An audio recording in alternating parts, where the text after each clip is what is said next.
Отбасында болған мына 3 нәрсені ешкімге айтпаңыз. Отбасындағы ұрыс-керісті ер мен әйелдің өздеріне ғана қатысты сырларын баланың көзінше өзгелер жайлы жаман ой-пікірді айтуға болмайды. Өз балаңды өскенше бағасың, немереңді өлгенше бағасың. Ұлың өссе, ұлы жақсымен ауылдас бол, қызың өссе, қызы жақсымен ауылдас бол. Анаңа ауыр сөз айтпа, атаңа ауыр жүк артпа. Ештеңеге қарамастан үйлен. Жақсы әйел түссе бақытты боласың, жаман әйел түссе ойшыл боласың. Елін сүйер сеніңіз, өз отбасын сүйе алған.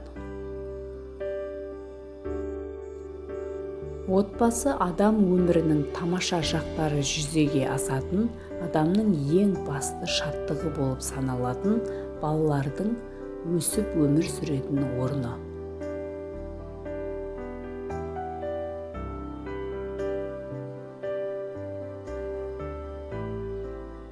Бақытты отбасылар бір-біріне ұқсас келеді, ал бақытсыз шаңырақтың өзіне тән қиындықтары бар. Тәрбиешінің нағыз данышпандығы әкенің, шешенің, педагогтың балаға бақыт беруі. Балалық шақтың бақыты жылылық пен қорек беретін отбасының тыныштығы.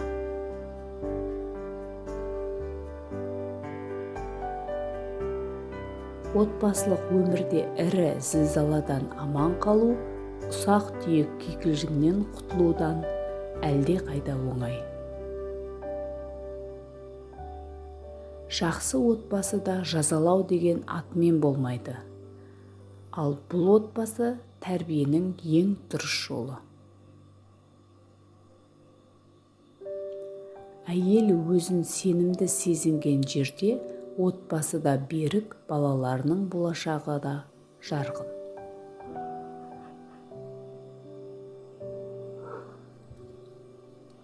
Баланың жақсысы қызық, жаманы күйік. Ана үшін аянба, ант ұрады, балаң үшін аянба, бетің күйеді, елің үшін аянба, ерлігіңе сын, жұрт үшін аянба, жігіттігіңе сын. Инабатты болса әйел көрікті, ақсақал жарасы шал көрікті, сүйікті болса ағайын көрікті, үлкен шаңырақтың жанында отау көрікті, жібек шатырдың жібі көрікті, өнегелі болса бала көрікті. Ата ананы ұмытқан жас, опасыздың опасызы, рахымсыздың рахымсызы.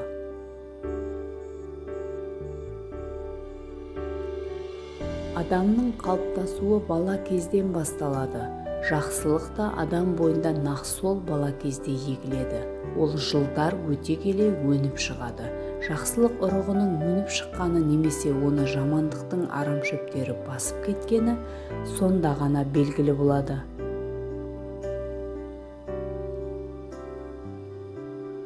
Үлкен алдында жас қарызы, ата алдында бала қарызы, әдеп пен сый. Балаға берілетін бірінші тәрбие ата-анасын, туған-туысын, жолдасын сыйлауға үйретуден басталады. Себебі ата-анасын сыйламаған бала жолдасына да, қоғамға да пайда келтірмейді. Ата-бабасын сыйламау азғындықтың белгісі. Отбасынан бас кетсе, қазаннан ас кетеді. Үй ішінен жау шықса, тұра қашып құтылмассың. Қазаны басқаның қайғысы басқа. Торғай жаңбыр жауса баласын қорғар, бұршақ жауса басын қорғар. Ат болатын құлынның бауыры жазық келер, адам болар баланың маңдайы жазық келер.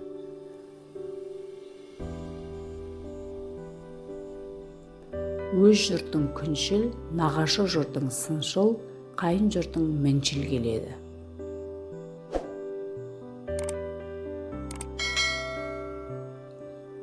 Қонақ жаман болса, үй иесі қалдырады.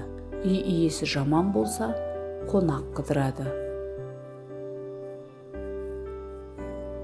Отбасы адам өмірінің тамаша шақтары жүзеге асатын адамның ең басты шаттығы болып саналатын, балалардың өсіп өмір сүретін орны болып табылады.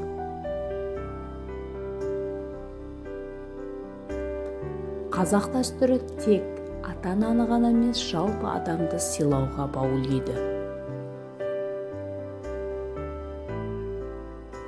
Егер ерлі-зайыптылардың бастары қосылғанша бір-бірінің құлқын, әдеттері мен мінездерін біліп алмаса, некенің бақытты болуы мүмкін емес.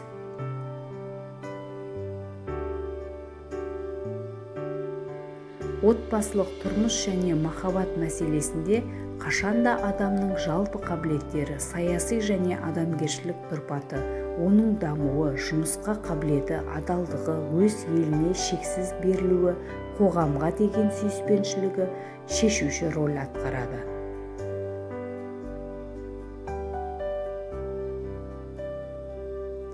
Бала нені білсе жастан, ұядан, өле-өлгенше соны таныр қиядан. Әке-шешенің өтірігі бала жүрегін суындыра береді. Бір кезде ол өтірікті бала да айтады. Баланы бұзуға, түзеуге себеп болатын бір шарт жас күнде көрген өнеге.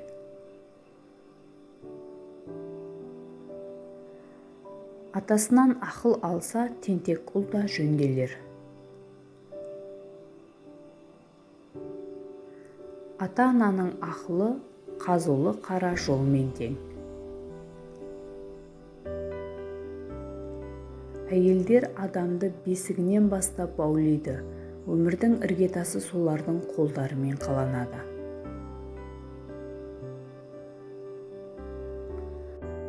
Ата-анадан өсіп ұрпақ тараған, жақсы жаман болса бала солардан.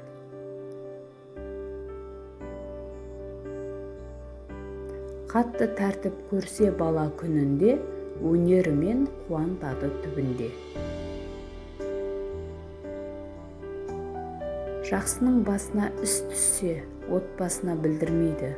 Жаманның басына іс түссе, отбасын күлдірмейді. Елін сүйер сеніңіз, өз отбасын сүйе алған. Отбасындағы ойран, ойдағы елге жетпес. Отбасы ала болса, кереге басы сайын бәле бар. Отбасының жанжалы қана ішпеген шайдан туады. Ауыр жолдың азабы артар атан нардан туады.